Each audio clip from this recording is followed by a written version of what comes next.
Capacitor لگا ہوتا ہے، جب اس کو پانی نمی یا زنگ لگ جائے تو کیا ہوتا ہے کہ وہ فون جو ہے وہ مکمل طور پر شارٹ ہوتا ہے۔ تو اس صورت میں ہم اس کا جو مین براؤن کیپیسٹر ہے جو پی اے کے ساتھ لگا ہوتا ہے اس کو اتارنے سے شارٹنگ جو ہے وہ ختم ہو سکتی ہے، ٹھیک ہے۔ اگر اس کو اتارنے سے شارٹنگ ختم نہیں ہوئی تو آپ دیکھیں گے اگر پی اے کے اندر سوراخ ہو چکا ہے، پی اے جو ہے بلاسٹ ہو چکا ہے، تو پھر بھی آپ کا مدر بورڈ شارٹ ہے، تو اس کو اتارنے سے جو ہے فون آپ کا آن ہو جائے گا۔ تو یہی بات یاد رکھیں کہ اس کے نیچے ببلز نہیں ہوتے، جس طرح کہ دوسرے جو آئی سیز ہوتے ہیں ان میں ببل ہوتے ہیں آئی سی کے نیچے، پی اے کے نیچے ببلز نہیں ہوتے، ٹھیک ہے۔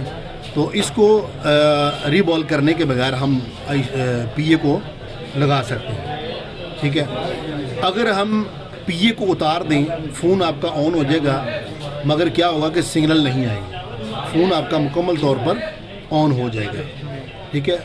تو اگر سگنل نہیں آ رہے یا آپ کا یہ پی اے جو ہے وہ ہیٹ ہو رہا ہے، گرم ہو رہا ہے، تو اس صورت میں آپ پی اے کو تبدیل کرنے سے آپ کا مسئلہ حل ہو سکتا ہے۔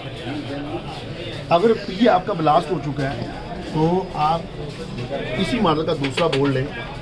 تو اس پہ لگا ہوا پی اے کو اتار کر آپ لگائیں گے، ریپلیس کریں گے، تو آپ کا جو مدر بورڈ ہے وہ اوکے ہو جائے گا، ٹھیک ہے۔ اگر آپ کے موبائل فون کی سگنل نہیں آ رہے تو یہ پی اے سگنل آئی سی سے ایک لنک نکلتا ہے جو کہ انٹینا لاک میں آتا ہے، تو اس کے درمیان میں جو کیپیسٹر لگے ہوتے ہیں تو آپ ڈائریکٹ ایک جمپر لیں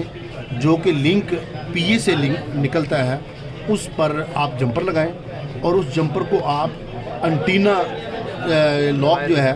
اس کے پوائنٹ کے ساتھ لگائیں، تو اس کی ویلیو ڈائریکٹ جو ہے پی اے کی انٹینا لاک تک آ جائے گی، تو آپ کے سگنل اوکے ہو جائیں گے۔